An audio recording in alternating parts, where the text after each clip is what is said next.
नमस्कार मित्रों, मेरे channel astrology with Shyam Kumar Sharma में आपका स्वागत है।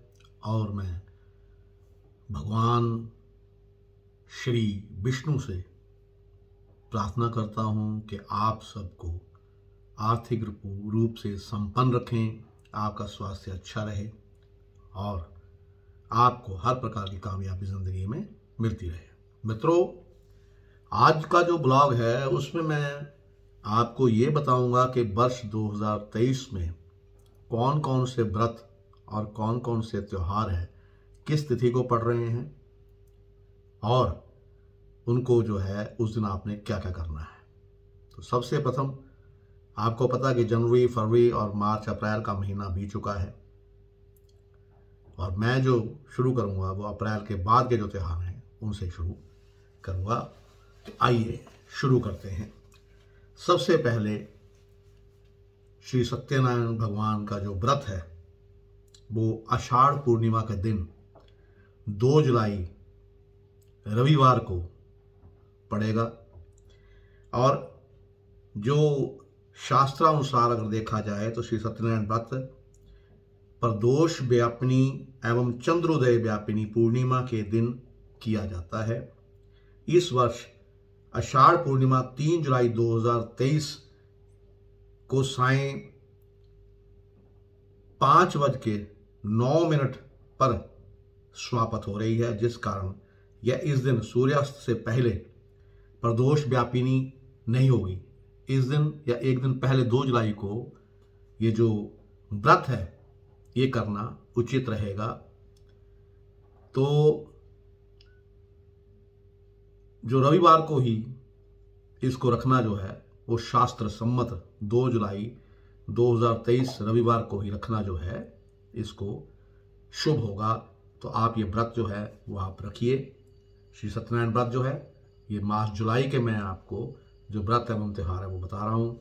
और श्री सत्यनारायण भगवान के व्रत में कदली, केला, आटे का चूर्ण, शक्कर या चीनी उसका प्रसाद बनाइए और किसी योग्य ब्राह्मण को बुलाकर सत्यनारायण भगवान की कथा करवाइए। यकीन रखिए आपके सारे कार्य जो हैं वो सिद्ध होते चले जाएंगे।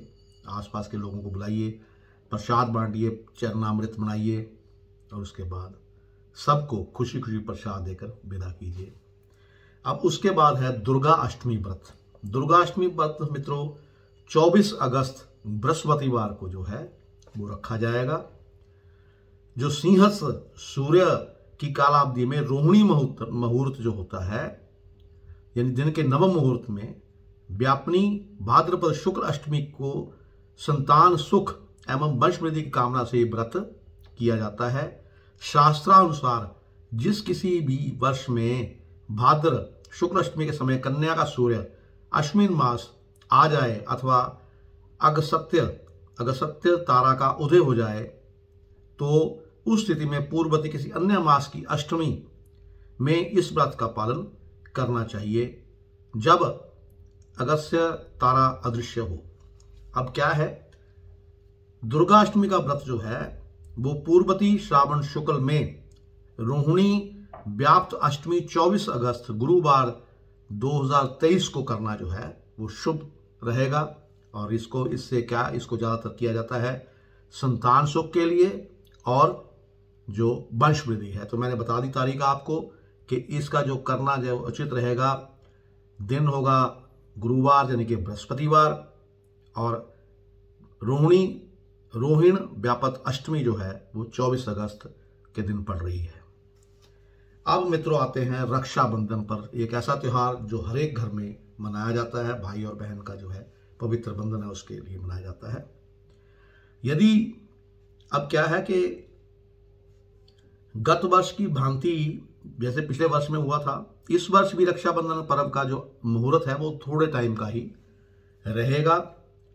यदि पहले दिन व्यापत पूर्णिमा के अपराह्न काल में भद्रा हो और तथा दूसरे दिन उदयकालिक पूर्णिमा तिथि त्रिमुहूर्त व्यापिनी हो तो उसी दिन उदयकालिक पूर्णिमा के अपराह्न काल में रक्षाबंधन करना चाहिए, चाहे पूर्णिमा अपराह्न से पूर्व ही क्यों ना समाप्त हो जाए, क्योंकि उस समय सकल्यापादित पूर्णिमा का अस्तित्व होता है और जो यानी कि मैंने बताया कि पुरुषार्थ जो चिंतामणि में इस संबंध में जो है प्रमाण दिया गया है।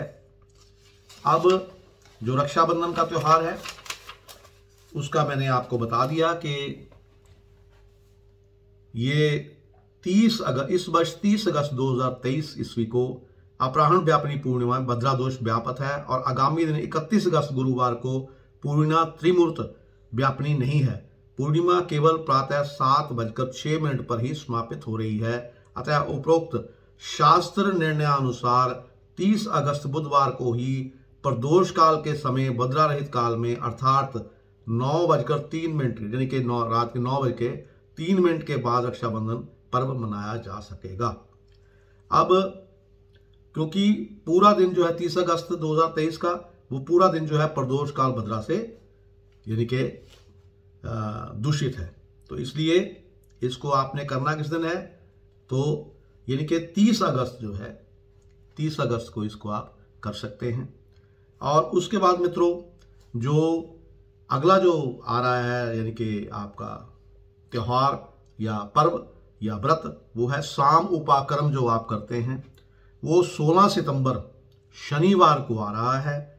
जो साम वेदियों का भाद्रपद शुक्ल पक्ष में अपराह्न व्यापी जो हस्त नक्षत्र में उपाकर्म का जो है वो मुख्य काल है। शास्त्रानुसार यदि केवल पहले ही दिन हस्त नक्षत्र अपराह्न काल को पूर्ण रूप से अथवा आंशिक रूप से व्याप्त करे तो उपाकर्म पहले दिन ही करना चाहिए।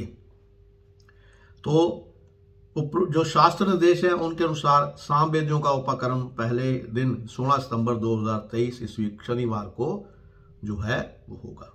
अब है ब्राह जयंती। श्री ब्राह जयंती जो है भगवान की, विष्णु भगवान का एक रूप था ब्राह, तो वो जयंती है 17 सितंबर दिन रविवार को ही होगी। भाद्रपद शुक्ल तृतीया जिस दिन अपराह्न व्यापिनी हो उस दिन श्री ब्राह जयंती जो है मनाई जाती है। और इस वर्ष भाद्र शुक्ल तृतीया 17 सितंबर रविवार को अपराह्न व्यापिनी है, अतः श्री ब्राह जयंती जो है वो 17 सितंबर रविवार को ही मनाई जा सकेगी।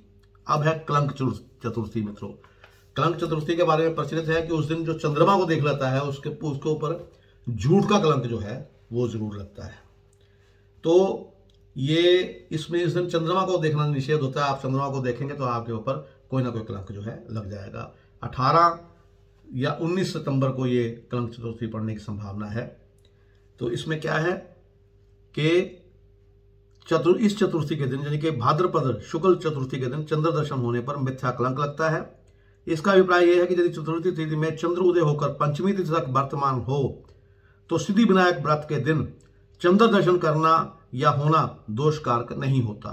और यदि पहले दिन सायंकाल में चतुर्थी तिथि की व्याप्ति हो जाए अथवा तृतीया में चंद्रोदय होकर चतुर्थी तिथि व्याप्ति तक चंद्र दर्शन हो तो चंद्र दोष का दोष जो है वो पहले दिन होगा, चाहे उस दिन सिद्धि विनायक व्रत ना हो। कि चतुर्थी में ही अगर आप चंद्र दर्शन करेंगे तभी ये दोष जो है वो आपको लगेगा, यानी कि कलंक जो है वो मिथ्या कलंक जो है लग सकता है। अब मित्रों अब इस वर्ष सिद्धि विनायक व्रत जो है वो मध्याह्न व्यापिनी चतुर्थी 19 सितंबर मंगलवार को है, परंतु चतुर्थी तिथि 18 सितंबर सोमवार को दोपहर 12:40 से प्रारंभ हो रही है और इस दिन चतुर्थी के समय ही रात्रि 8:13 पर चंद्रास्त होगा, जबकि 19 सितंबर को चतुर्थी तिथि दोपहर 1:44 तक ही है तथा इस दिन चंद्रास्त जो है वो 8:45 पर होगा जब पंचमी तिथि व्याप्त होगी। इस प्रकार उत्तरी भारत में शास्त्रानुसार 18 सितंबर सोमवार को ही जो चंद्र दर्शन आप करना है उसका निषेध है। उस दिन सोमवार को यानी कि 18 सितंबर सोमवार को आपने चंद्रमा के दर्शन नहीं करने हैं, नहीं तो आपको पूरा वर्ष जो है वो मिथ्या कलंक जो है वो भोगना पड़ेगा। अब है सिद्धि विनायक जो व्रत मनाए जाते हैं, महाराष्ट्र में इसको ज्यादा मनाया जाता है। ये 19 सितंबर को है मित्रों, 19 सितंबर 2023 ईस्वी को। और इस वर्ष जो है भाद्र शुक्ल चतुर्थी 18 सितंबर को आंशिक रूप से तथा 19 सितंबर मंगलवार को पूर्ण रूप से मध्याह्न काल तक व्याप्त होती है। अतः सिद्धि विनायक व्रत जो है जो आपने मित्रों वो 19 सितंबर मंगलवार को ही होगा। अब जो श्री महालक्ष्मी व्रत जो है वो कब शुरू होंगे वो मैं बता देता हूं आपको। कि 22 सितंबर दिन शुक्रवार के दिन श्री महालक्ष्मी व्रत जो है वो शुरू हो जाएगा और 22 सितंबर शुक्रवार को ही चंद्रोदय व्यापिनी है। इस प्रकार ये व्रत उसी दिन से जो माना जाएगा, ऐसा जो है वो शास्त्र में बताया गया है। इस वर्ष जो है वो व्रत जो है वो मैंने आपको नोट कर लीजिए कॉपी पेन से लेके कि ये 22 सितंबर शुक्रवार को ही मनाया जाएगा। अब है श्रवण द्वादशी। श्रवण द्वादशी जो मित्रों वो है 26 सितंबर दिन मंगलवार को भाद्र शुक्ल पक्ष में दिन के समय मुहूर्त मात्र भी द्वादशी एवं श्रवण नक्षत्र का योग हो तो श्रवण द्वादशी का व्रत किया जाता है। यदि इस पक्ष किसी दिन एकादशी, द्वादशी और श्रवण तीनों परस्पर एक दूसरे को स्पर्श करें तो उस दिन विष्णु श्रृंखल योग बनता है। पुरुषार्थ चिंतामणि के अनुसार एकादशी, द्वादशी और श्रवण का ये योग दिन में ही घटित होना चाहिए, रात्रि में नहीं। जबकि निर्णय संधु के अनुसार रात्रि में अर्धरात्रि के बाद भी स्वीकार करना चाहिए। परंतु कुछ आचार्य जो ये बताते हैं कि रात्रि के प्रथम पहर पर्यंत ही ये योग इस व्रत में स्वीकार किया जाए। यहाँ ये अंतिम मत को ही अधिकतर मान्यता प्राप्त है। तो अतः स्पष्ट है कि जो श्रवण द्वादशी का व्रत जो है वो 26 सितंबर मंगलवार को होगा तथा विष्णु श्रृंखल योग जो है प्रातः 9:42 तक रहेगा। अब इसके बाद मित्रों श्राद्ध शुरू होंगे। जो श्राद्ध जो है वो सबसे पहले जो श्राद्ध है वो है पूर्णिमा महालय श्राद्ध। ये होगा मित्रों 29 सितंबर दिन शुक्रवार को और भाद्र शुक्ल अपराहण व्यापिनी पूर्णिमा में यह श्राद्ध किया जाता है, जिसमें पिता पितामह, परमपितामह, माता पितामही, प्रपितामही तथा मातामह, प्रमातामह, वृद्ध प्रमातामह एवं मातामही, प्रमातामही, वृद्ध प्रमातामही का पावरण जो है वो श्राद्ध आपको करना चाहिए। इस दिन उन लोगों का महालय श्राद्ध भी किया जाता है जिनकी मृत्यु पूर्णिमा तिथि को हुई होती है। ठीक है जी। तो ये जो है ये जो प्रोष्ठ पदी श्राद्ध जो है वो उसी दिन यानी कि 29 सितंबर 2023 को ही होगा। और 17 को है प्रतिपदा तिथि का महालय श्राद्ध। जो प्रतिपदा तिथि का जो महालय श्राद्ध होता है वो 29 सितंबर दिन शुक्रवार को होगा। और अश्विन कृष्ण पक्ष पितृपक्ष में किए जाने वाले सभी श्राद्ध पार्वण श्राद्ध कहलाते हैं। पितरों के निमित्त किए जाने मृत्यु तिथि के अनुसार सभी श्राद्ध जो है अपराहण व्यापनी तिथि में करने की शास्त्राज्ञा है। प्रतिपदा तिथि का जो पावर्ण श्राद्ध तो 29 सितंबर शुक्रवार को ही पूर्णिमा तिथि श्राद्ध के बाद होगा। तो मित्रों ये जो है मैं आपको श्राद्ध के बारे में बताना जा रहा हूं। और उसके बाद जो है मित्रों आ जाता है आपका एकादशी का महालय श्राद्ध। जो एकादशी का महालय श्राद्ध है मित्रों, क्योंकि महालय के लगभग सभी श्राद्ध जो हैं वो पावर्ण होते हैं, अतः किसी की मृत्यु तिथि जिस दिन अपराहण व्यापनी होगी उसी दिन उसका महालय श्राद्ध भी होगा। अर्थात यदि पहले दिन मृत्यु तिथि अपराहण व्यापनी है तो उसी दिन, और यदि दूसरे दिन अपराहण व्यापनी है तो दूसरे दिन उसका श्राद्ध होगा। परंतु यदि मृत्यु तिथि अपराहण काल को 2 दिन असमान रूप से व्याप्त करें, अर्थात एक दिन अधिक और दूसरे दिन कम व्याप्त करें, तो वहां श्राद्ध उस दिन होगा जिस दिन तिथि अपराहण को अधिक समय तक व्याप्त कर रही हो। अब है मित्रों कि एकादशी श्राद्ध है वो पहले दिन 9 अक्टूबर सोमवार को ही होगा। उसके बाद है सरस्वती जो आवाहन होगा और पूजन बलिदान विसर्जन जो होगा। तो इसका मैं बताता हूं आपको कि सरस्वती आवाहन, पूजन बलिदान और विसर्जन अश्विन शुक्ल पक्ष में क्रमशः मूला, पूर्वाषाढ़ा, उत्तराषाढ़ा और श्रवण नक्षत्रों के प्रथम पाद में किया जाता है। आवाहन आदि दिन के समय ही किए जाते हैं, रात्रि में यह नहीं होते। यदि मूलादि नक्षत्र सूर्यास्त से पूर्व 3 मुहूर्तों से कम हो या उनका प्रथम पाद रात्रि के समय विद्यमान हो तो आवाहन आदि दूसरे दिन मूल आदि के द्वितीय आदि किसी भी चरण में करने चाहिए। तो अब मित्रों आ जाता है आपका कि इस वर्ष जो सरस्वती शास्त्रों अनुसार जो इस वर्ष सरस्वती विसर्जन जो है वो 22 अक्टूबर 2023 ईस्वी को रात्रि के प्रथम पद में ही किया जाएगा। अब है गोवत्स द्वादशी। ये है मित्रों 9 नवंबर गुरुवार को। इस दिन क्या है कि प्रदोष व्यापनी कार्तिक कृष्ण द्वादशी को गोवत्स द्वादशी मनाई जाती है। इस वर्ष कार्तिक कृष्ण द्वादशी 9 नवंबर 2023 को ही प्रदोष व्यापनी है, इसलिए गोवत्स द्वादशी जो है वो 9 नवंबर को जो है वो लगाई गई है। अब है धन त्रयोदशी, ये आती है मित्रों 10 नवंबर दिन शुक्रवार वर्ष 2023। तो धन त्रयोदश जो व्रत है, धनतेरस जिसको हम कहते हैं, धनतेरस जो है ये प्रदोष व्यापिनी कार्तिक कृष्ण त्रयोदशी को मनाई जाती है। इस दिन चांदी पीतल आदि का बर्तन खरीदना शुभ माना गया है। इसलिए सायंकाल के समय घर के मुख्य दरवाजे पर यमराज के निमित्त दक्षिणा अभिमुख करके एक दीपक तेल से भरकर प्रज्वलित करें और गंधाक्ष अक्षत आदि से पूजन कर एक पात्र में अनाज रखकर उस पर प्रज्वलित दीप जो है वो रख देंगे। अब मित्रों आ जाता है भाई दूज। जो भाई दूज है वो भी एक हमारा जो है हिंदुओं में इंपॉर्टेंट त्यौहार जो है, महत्वपूर्ण त्यौहार है, ये मनाया जाता है। इसको जम द्वितीया भी कहते हैं। ये होगा मित्रों 15 नवंबर बुधवार को। कार्तिक शुक्ल द्वितीया के दिन जमुना ने अपने घर में पूजन करके भाई यम को सत्कार से भोजन कराया था। इसलिए यह तिथि तीनों लोकों में भ्रातृ द्वितीया भाई दूज के नाम से प्रसिद्ध है। शास्त्रानुसार अपराह्न व्यापिनी कार्तिक शुक्ल द्वितीया के दिन ही भाई दूज जो है वो मनाई जाती है। इस दिन अपराह्न काल के समय चित्रगुप्त और जमदूतों से जमराज का पूजन और जम के लिए अर्घ्यदान भी किया जाता है। मित्रों शास्त्रानुसार जो जम द्वितीया या भाई दूज जो है वो 15 नवंबर बुधवार को आपने मनानी है भाई दूज। अब है बैकुंठ चतुर्दशी। मित्रों बैकुंठ चतुर्दशी जो है ये आएगी 25 नवंबर दिन शनिवार के दिन और वर्ष 2023 में ये 25 नवंबर शनिवार को होगी। मुख्य रूप से श्रद्धालु जन जिस दिन कार्तिक शुक्ल चतुर्दशी अरुणोदय व्यापिनी हो उस दिन यह व्रत भगवान शिव एवं विष्णु की पूजा करके करते हैं। जिस अहोरात्र में चतुर्दशी अरुणोदय व्यापिनी हो उस दिन उपवास रखकर पहले अरुणोदय के समय पूजा फिर पारणा करने का विधान जो है ये होगा। तो इस प्रकार चतुर्दशी 25-26 नवंबर शनिवार को अरुणोदय व्यापिनी है, इसलिए 25 नवंबर शनिवार को उपवास रखकर 26 नवंबर रविवार को सूर्योदय से पहले अरुणोदय काल में भगवान शिव और विष्णु की पूजा जो है आपको करनी चाहिए। अब है मित्र विष्णु यानी कि मित्र सप्तमी या विष्णु सप्तमी।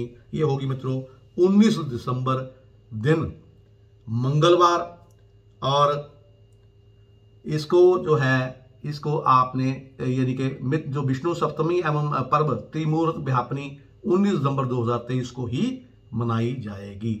अब है आपका मित्रों जो और त्योहार जो आने वाला व्रत है वो है मोक्षदा एकादशी, जिसमें जिस एकादशी का व्रत करने पे आपको मोक्ष की प्राप्ति होगी। वो है 22 से लेकर 23 दिसंबर तक। शास्त्रानुसार यदि एकादशी तिथि का क्षय हो जाए तो स्मार्त लोग दशमी युवा एकादशी के दिन और वैष्णव लोग त्रयोदशी युता द्वादशी के दिन व्रत करते हैं। यहाँ स्मार्तों के व्रत को वैष्णव के व्रत के साथ त्रयोदशी युता द्वादशी के दिन ही नहीं किया जा सकता, क्योंकि ऐसा करने पर उनकी पारणा त्रयोदशी में करनी पड़ जाती है, जो कि शास्त्र विरुद्ध हो जाएगी। निर्णय सिंधु में जो है इसमें स्पष्ट बताया भी गया है। तो इसी दिन जो इस करके क्या है कि जो मोक्षदा एकादशी का व्रत जो है वो स्मार्तों के लिए 22 दिसंबर 2023 ईस्वी को तथा वैष्णवों के लिए 23 दिसंबर 2023 ईस्वी को ही होगा। अब है तिल। उसके बाद अब मित्रों इसके बाद जो त्यौहार या व्रत पड़ेंगे वो आपके पड़ेंगे वर्ष 2024 में, उनके बारे में तब बात करेंगे। ये मित्रों ध्यान से इस वीडियो को आप सहेज के रख लीजिएगा। इसके अनुसार आपको व्रत आदि करने में, भाई दूज मनाने में, रक्षाबंधन मनाने में और आपको और भी जो व्रत हैं वो करने में आपको पता लग जाएगा। टाइम का सब मैंने बता दिया आपको। और इसी के साथ मैं अपनी वाणी को विराम देता हुआ आप सबसे विदा चाहूँगा। और फिर मैं आपसे ये वही बात कहूँगा जो मैं रोज़ कहता हूँ कि अगर मेरे वीडियो आपको पसंद आ रहे हैं, मेरे ब्लॉग में बताए गए जो विषय हैं उनके बारे में आपको अच्छा लगता है तो कमेंट जरूर कीजिए, लाइक कीजिए, शेयर कीजिए। और सबसे बड़ी बात, मेरे जो चैनल जो है एस्ट्रोलॉजी विद श्याम कुमार शर्मा को सब्सक्राइब जरूर कीजिए मित्रों। आशा करता हूँ कि आप सब ठीक होंगे और आपको विष्णु भगवान जो हैं वो आपको हमेशा आर्थिक रूप से संपन्न रखें, स्वास्थ्य दें आपको, आपके मित्र, आपके रिश्तेदार, आपके आसपास के लोग सभी स्वस्थ रहें, आर्थिक रूप से यानी कि काफ़ी संपन्न रहें। नमस्कार।